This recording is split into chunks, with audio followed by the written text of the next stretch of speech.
Selamat pagi Pak Rifki. Selamat pagi Ibu. Waduh, terima kasih Pak Rifki sudah meluangkan waktu untuk sesi praobservasi ya Pak Rizky. Oke. Saya hadir sebagai mitra untuk mendukung Pak Rizky untuk mencapai kualitas pembelajaran yang lebih baik. Oke. Bagaimana perasaan Pak Rifki untuk hari ini sebelum mulai proses pembelajaran Pak Rifki? Alhamdulillah perasaan saya sangat baik dan insya Allah saya siap untuk memulai kegiatan hari ini. Baik, mari kita mulai percakapannya ya Pak Rifki ya. Siap, Bu. Oke, saya sudah membaca RPP-nya Pak Rifki. Ya. Dan apa sih tujuan pembelajaran untuk daur air yang akan Bapak laksanakan hari ini, Pak? Ya, untuk pertama terima kasih Bu. Sesuai yang di RPP, untuk tujuan pembelajaran hari ini adalah siswa menjelaskan konsep daur air beserta tahapannya, yaitu evaporasi, kondensasi, presipitasi, infiltrasi, dan siswa nantinya akan mendemonstrasikan model secara sederhana daur ulang melalui percobaan mini. Dan siswa akan merefleksikan pentingnya daur air bagi kehidupan, mengidentifikasi perilaku yang menjaga berkelanjutan air. Oke, luar biasa Pak. Ini tujuan pembelajarannya sudah bagus ya, kompetensinya dan KKO-nya juga sudah bagus. Indikator apa sih yang paling Pak Rifki inginkan untuk supaya dikuasai oleh siswa di akhir pembelajaran ini, Pak? Untuk indikator yang paling saya inginkan yaitu siswa mampu merefleksikan pentingnya daur air bagi kehidupan. Oh iya.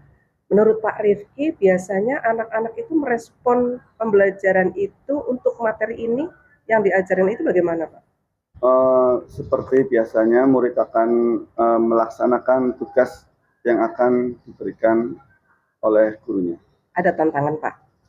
Tantangannya yaitu siswa akan merasa kesulitan untuk membedakan tahapan daur ulang. Oh iya. Tentunya untuk mengatasi itu pasti menggunakan media ya Pak ya? Iya. Kira-kira apa ini yang mau digunakan untuk kali ini? Biasanya untuk media yang digunakan adalah video audiovisual yang menarik dan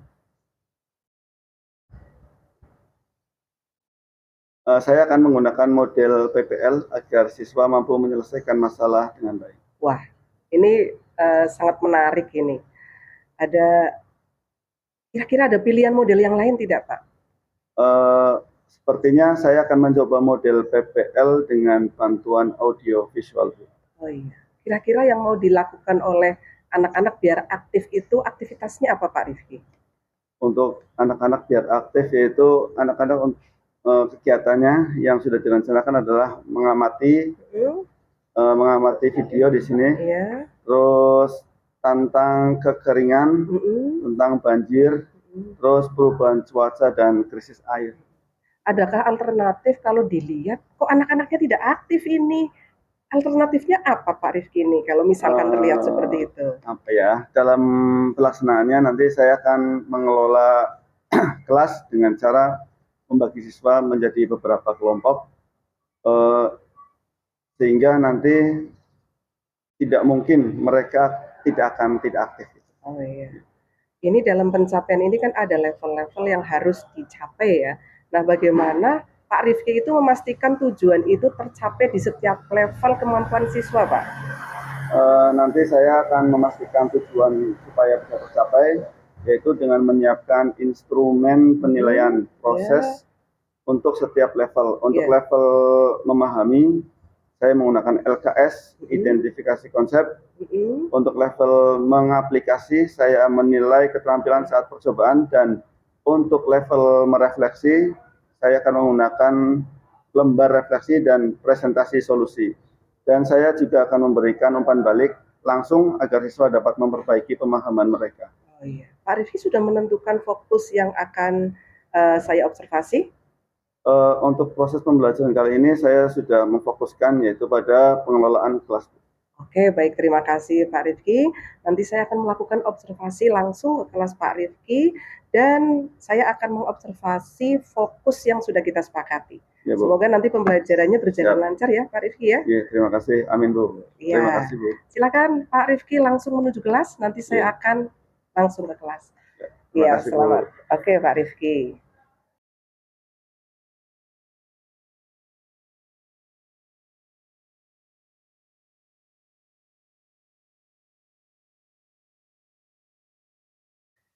Halo Pak Rifki, Halo, Bu. bagaimana pembelajaran hari ini?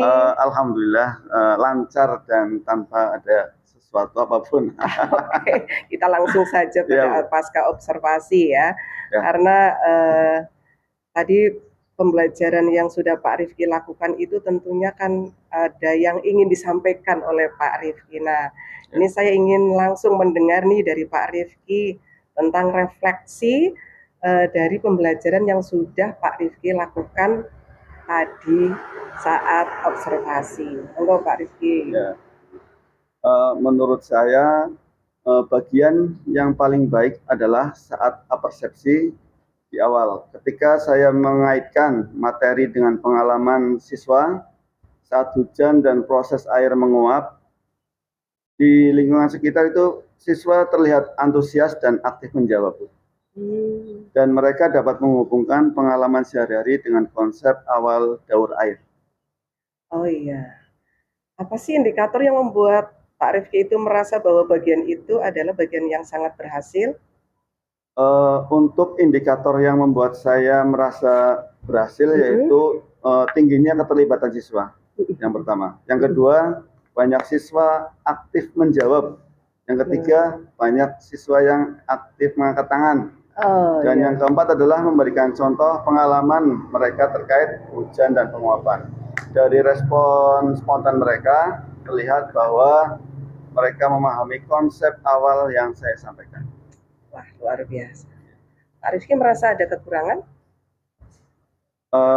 Yang kurang maksimal misalkan?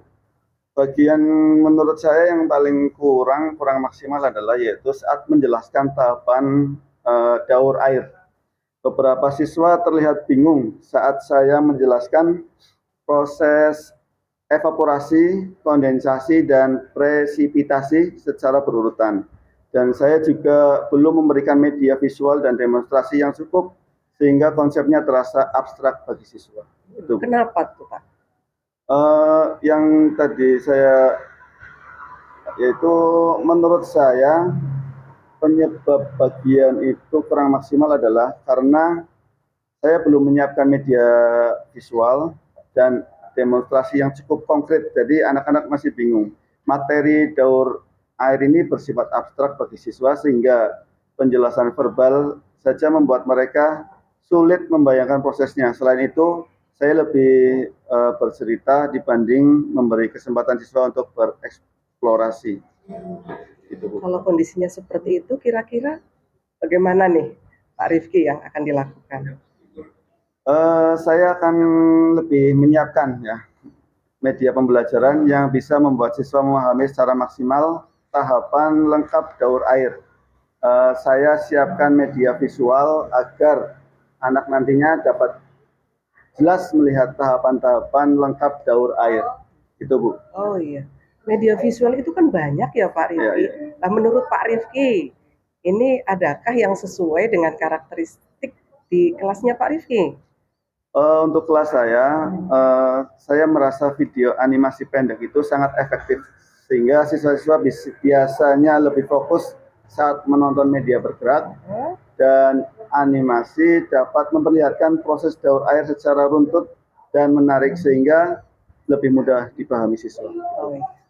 Pak Rifki, bagaimana sih ini Pak Rifki untuk bisa memastikan bahwa media tadi itu mudah dipahami oleh siswa, mungkin termasuk kemampuan belajar siswa yang beragam tadi? Ya, untuk yang saya lakukan untuk tadi setelah melihat siswa telah melihat media visual itu, saya akan memberikan contoh nyata atau demonstrasi sederhana.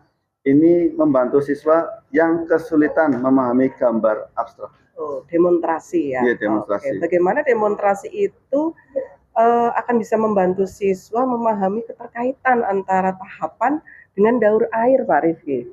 Oh iya. saat demonstrasi berlangsung nanti saya akan mengarahkan siswa untuk mendeskripsikan apa yang mereka lihat dan mereka akan menanyakan apa yang terjadi setelah itu atau mengapa ini bisa terjadi dan mereka akan melihat hubungan sebab akibat antar tahap dalam daur air. Itu. Jika tetap siswanya itu belum memahami, nah kira-kira yang mau dilakukan Pak Rifki apa? Untuk siswa yang tidak memahami sebagai tindak lanjut, saya akan meminta siswa untuk menggambarkan kembali tahapan daur air dengan bahasanya sendiri, Bu. Biar dari situ saya bisa melihat bagian mana yang belum mereka pahami dan memperbaikinya secara langsung. Jadi langsung ya Pak Rifki Langsung, dengan anak itu bisa berkomunikasi ya. Ya. Nah menurut Pak Rifki nih, kalau misalkan pembelajaran itu akan diulangi di pertemuan yang akan datang, kemampuan apa yang perlu ditingkatkan agar pembelajaran berikutnya itu berjalan lebih efektif, Pak Rifki? Menurut saya perlu adanya peningkatan strategi pembelajaran, yaitu pembelajaran diferensiasi untuk siswa berkemampuan beragam dan perlu tutorial untuk membuat LKPD untuk level memahami atau mengaplikasi ataupun merefleksi.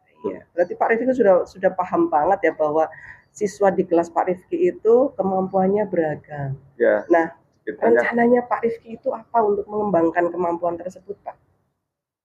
Untuk rencananya saya juga akan mulai berlatih membuat LKPD bertingkat, mulai dari level memahami, mengaplikasi, hingga merefleksi.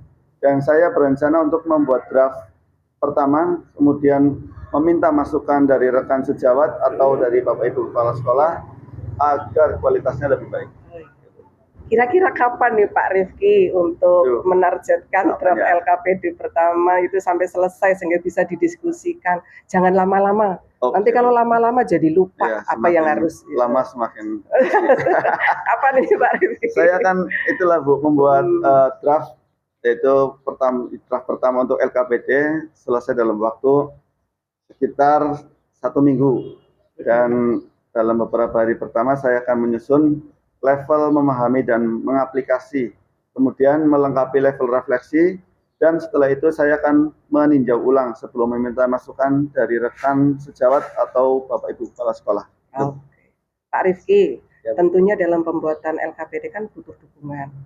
Apa yang diharapkan Pak Rifki selama proses penyusunan LKPD itu, biar hasilnya itu maksimal, Pak Rifki? Oke Bu, ya jadi nanti dukungan yang saya butuhkan selama penyusunan LKPD antara lain berupa umpan balik terhadap rencana awal yang saya buat, terutama terkait kesesuaian materi dengan tujuan pembelajaran dan tingkat kognitif siswa. Selain itu, saya juga membutuhkan arahan jika ada bagian yang perlu diperbaiki, serta kesempatan untuk berdiskusi mengenai strategi penyusunan aktivitas yang lebih menantang dan bermakna bagi siswa.